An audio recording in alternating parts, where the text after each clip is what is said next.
Untuk itu dipersilakan pada Kiai Dr. Tata untuk bisa menyampaikan pandangan-pandangannya. Terima kasih. Baik, terima kasih guru kita Dr. Hamdan. Assalamualaikum warahmatullahi wabarakatuh. Yang kami hormati Yai Abbas Sofwan, yang kami hormati Lora Izzuddin, dan teman-teman semua yang berbahagia. Alhamdulillah pada malam hari ini kita bisa bertemu di majelis iktikaf, di ruang iktikaf majelis Jumiyah ya. Semoga ngaji kita malam ini bisa dihitung sebagai iktikaf yang mendapatkan pahala yang berlipat-lipat. Tadi Yai Abbas sudah banyak menjelaskan tentang isu-isu lingkungan. Beliau ini mainannya terlalu jauh ya, sampai ke Pakistan dengan menyebut banyak referensi, kemudian kajian kitabnya juga, kajian turusnya juga mantap. Ada 3 konsep penting yang tadi saya ingat: tauhid, tazkiyah, dan umron, yang itu kemudian diterapkan dalam isu lingkungan. Dan beliau sendiri bukan hanya konseptor, tapi juga beliau ini sudah menerapkannya, mempraktekannya di lereng Kelut, masyarakat di lereng Kelut.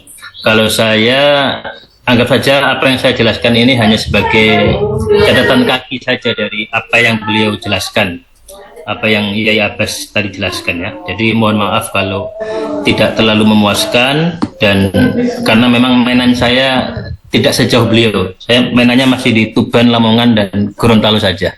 Sekali-kali ke Kertosono, karena dulu belajarnya di Kertosono. Baik, teman-teman semua, sebagai catatan kaki, saya tidak terlalu panjang dan tidak terlalu mendalam. Ketika bicara isu lingkungan, kita akan teringat dalam Al-Quran itu ada surat yang sangat terkenal dan sering dibacakan ya. Zaharul fasadu fil barri wal bahri bima kasabat aydin nas liyudhiqahum ba'dalladzi 'amilu la'allahum yarji'un. Ayat ini secara cetol lewo-lewo itu menunjukkan kepada kita, menginformasikan kepada kita bahwa memang kerusakan alam itu tidak terjadi secara alamiah. Tidak terjadi secara alamiah, tapi terjadi karena ulah kita sendiri, ulah manusia sendiri ya.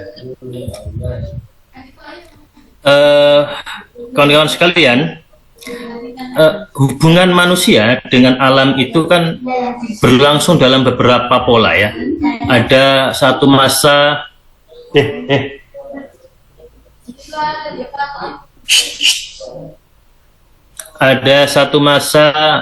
manusia dan alam itu posisinya setara ya. Ada satu masa pula manusia dan alam itu lebih dominan alam lebih superior, manusia itu inferior, sampai-sampai kemudian manusia memuja-muja alam, memberikan sesajen pada alam karena alam dianggap lebih berkuasa mempengaruhi hidup kita.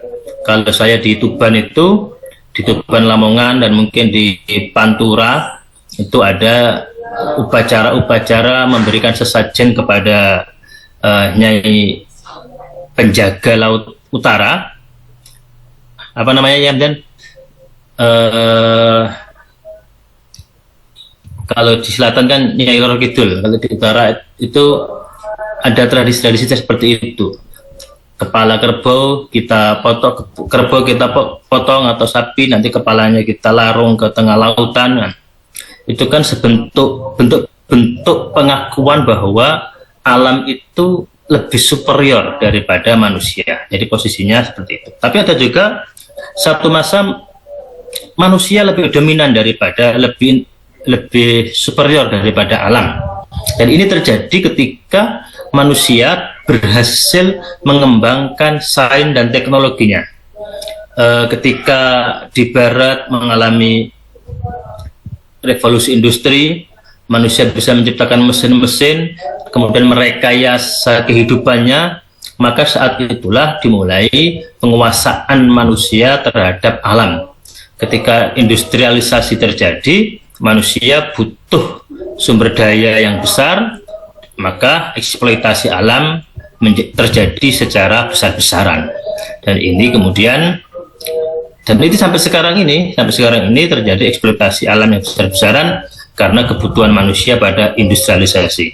Dan itu terjadi berbarengan dengan apa yang kemudian kita sebut sebagai kapitalisme.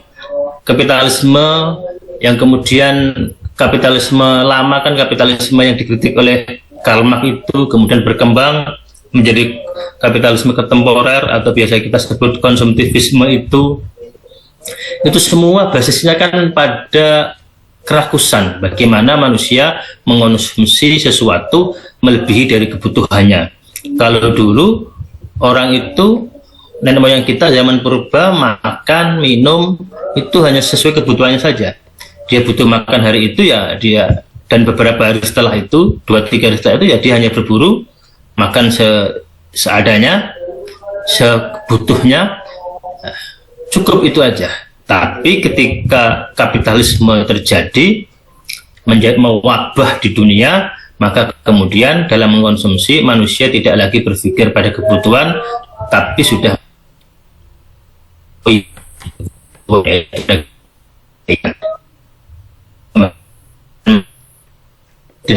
dan sumber daya itu sangat terbatas, maka terjadilah kerusakan alam. Nah, kerusakan alam dalam diri manusia itu berupa sifat rakus yang mewujud dalam kapitalisme dan konsumtivisme, itu semakin masif tadi ketika manusia juga perkembangan teknologi, industrialisasi itu semakin masif, maka makin lengkaplah kerusakan alam dari dalam diri manusia. Sifat rakusnya terwadahi melalui kapitalisme, dan dari luarnya teknologi, sains dan teknologi memberi dukungan kepada manusia untuk mengkonsumsi secara berlebih-lebihan. Dan itu semua kawan-kawan sekalian, kalau tidak salah itu terjadi revolusi industri, industrialisasi, kemudian perkembangan kapitalisme itu bermula dari kesadaran, dari nalar berpikir antroposentrik, di mana manusia sudah memposisikan dirinya sebagai pusat kehidupan, sebagai pusat kebenaran. Manusia sudah merasa dirinya adalah tuan di dalam kehidupan ini, dan saat itu pula manusia mulai menyingkirkan Tuhan. Tuhan itu hanya diposisikan di ruang-ruang ibadah, di ruang-ruang sempit dalam doa-doa, bahkan dalam beberapa pemikir Tuhan itu sudah dimatikan karena dianggap sebagai candu, ya. Tuhan sudah mati, Tuhan itu hanya imajinasi kosong orang-orang yang lapar, Tuhan itu hanya impian egoan orang-orang yang tertindas, nah, begitu. Lah, ketika Tuhan dihilangkan, manusia mengalami periode sekularisasi yang parah, maka hubungan nalar berpikirnya itu atau paradigma keilmuannya itu adalah keilmuan yang dualistik, yang dualisme dan dikotomis, antara subjek dan objek, di mana manusia itu sebagai subjek karena manusia adalah pusat dari kehidupan, dan di luar manusia adalah objek termasuk alam ini. Maka hubungan yang tidak imbang ini, yang dominan manusia sebagai pusat dan alam sebagai objek, manusia subjek, alam sebagai objek, itulah yang kemudian memisahkan manusia dari alam ini. Manusia mulai berjarak dengan alam, tidak merasa sebagai bagian dari alam. Ya. Dan sekularisasi itu berjalan melalui beberapa jalan. Setidaknya Harvey Cok itu ya memberikan 3 jalan dari sekularisasi, yaitu yang pertama disessment of nature, pengosongan dunia dari keyakinan akan kekuatan yang adikodrati, yang mana kekuatan itu mengontrol kehidupan manusia. Jadi kehidupan ini dihilangkan unsur adikodratinya, sehingga manusia bisa mengontrol dirinya sendiri tanpa perlu unsur-unsur di luar dirinya. Kemudian desacralization of politik, manusia mulai menghilangkan unsur-unsur kerohanian, ketuhanan, spiritual dari urusan politik. Dan yang ketiga adalah deconsecration of values. Ya, manusia mulai merelatifkan nilai-nilai mutlak agama. Ya, jadi kebenaran agama sudah dianggap tidak mutlak lagi, sudah dianggap tidak absolut, relatif, maka agama pun kebenarannya sudah tidak bisa dipegang secara mutlak. Nah, maka yang terjadi ketika manusia mengalami sekularisasi dengan antroposentrismenya itu, maka hubungan manusia dengan alam itu seperti saya sebutkan tadi, hubungan yang dikotomis, dualistik, manusia sebagai subjek dan alam sebagai objek. Ini berbeda dengan hubungan dalam agama. Kalau dalam agama itu kan seperti piramida begini ya. Tuhan ada di puncak sini, sementara manusia dan alam ada di sini, sisi kanan, sisi kiri, itu manusia dan alam. Jadi hubungannya triple, dia harus terbagi tiga. Manusia dan alam itu posisinya sama, setara, sama-sama makhluk, sementara di atasnya ada Tuhan. Tuh. Namun kawan-kawan sekalian, meskipun agama itu, nalar agama dan nalar antroposentris itu berbeda, ternyata dalam agama itu terdapat doktrin-doktrin tertentu yang sangat mudah sekali dipahami, disalahpahami sebagai doktrin yang antroposentris, menempatkan manusia sebagai pusat dari kehidupan ini. Di dalam agama-agama Samawi seperti Yahudi dan Nasrani ada doktrin Imago Dei, ya, bahwa manusia ini adalah gambaran dari Tuhan. Ini mirip seperti doktrin dalam Islam. Dalam hadis qudsi yang biasa dikutip oleh kaum sufi itu disebutkan, kalau nggak salah, manusia itu diciptakan ala suratihi, gitu kan, atas bentuknya Tuhan. Seringkali ala suratihi itu bamirhi dikembalikan ke Tuhan. Saya pernah memprotes dosen saya ketika saya kan satunya di AF di Surabaya, YN Surabaya. Dosen tasawuf saya protes. Maaf Ustaz, apa benar dhamiri itu kembali ke Allah? Kenapa bukan kembali ke manusia, begitu saya tanya. Sementara dalam nahwu itu kan dhamir itu harus dikembalikan ke rujukan yang paling dekat. Sementara rujukan yang paling dekat dari suratihi itu adalah manusia. Seharusnya ala suratihi itu tidak dimaknai, dalam pikiran saya, ala suratihi itu tidak dimaknai sebagai bentuk Tuhan, tapi sebagai bentuk manusia. Jadi gambaran saya, sebelum menciptakan manusia ini, Allah menciptakan dulu cetakan, sehingga manusia itu diciptakan dengan cetakannya itu, dengan masternya. Kalau kita nyablon itu ya masternya gitu. Karena itu kurang tepat jika kemudian manusia dianggap sebagai berbentuk atau menyerupai bentuk Tuhan.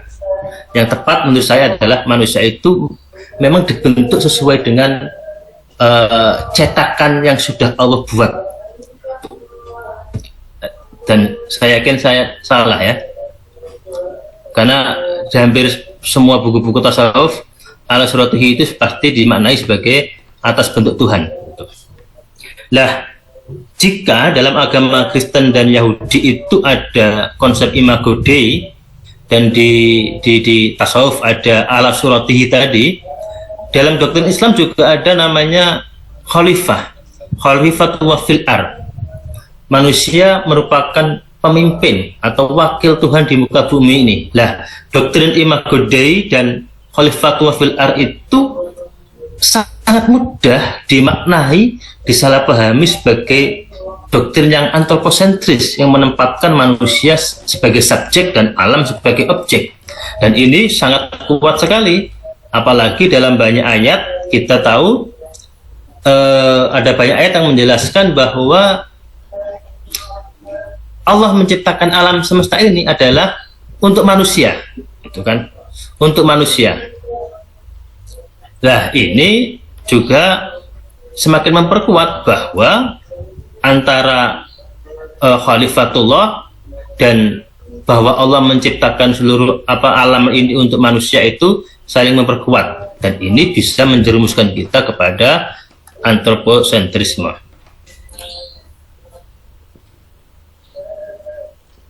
Nah, antroposentrisme tadi ya, nanti. Tapi apakah betul bahwa khalifatullah fil ar itu merupakan doktrin yang antroposentris, di mana menempatkan manusia sebagai pusat, atau manusia itu diposisikan mendapatkan SK kosongan, pokoknya kamu jadi khalifah gitu, terserah kamu mau apa, apakah seperti itu, sehingga mudah disalahpahami untuk merusak alam ini, untuk mengeksploitasi alam secara semena-mena. Apakah benar seperti itu? Sebetulnya kalau kita melihat di banyak ayat Al-Quran, Allah itu sudah banyak menjelaskan tentang tupoksi manusia hidup di dunia ini, baik dia sebagai hamba maupun dia sebagai khalifah. Tupoksi yang pertama, Allah menciptakan manusia itu adalah wa ma khalaqtul jinna wal insa illa liya'budun. Jadi meskipun manusia itu menjadi khalifah, manusia itu tetap harus taat, harus tunduk patuh kepada Allah, harus beribadah kepada Allah.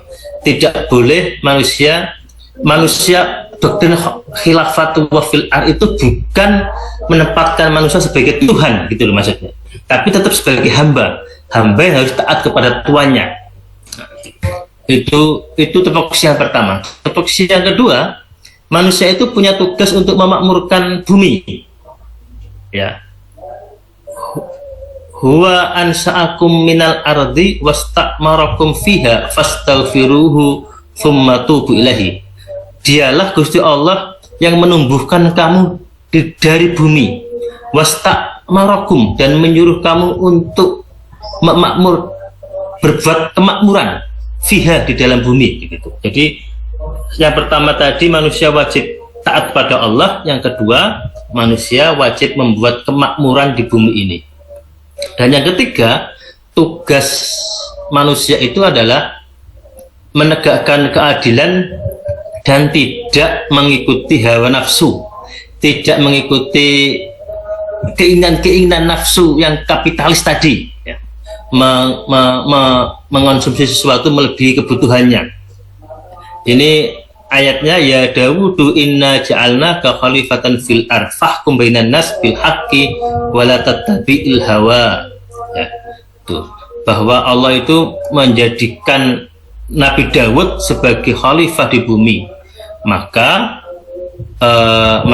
Nabi Dawud disuruh untuk menghukumi manusia secara benar dan tidak boleh mengikuti hawa nafsu. Nah, ini cocok dengan tadi, dengan spirit kapitalisme yang ternyata bisa merusak bumi, ya.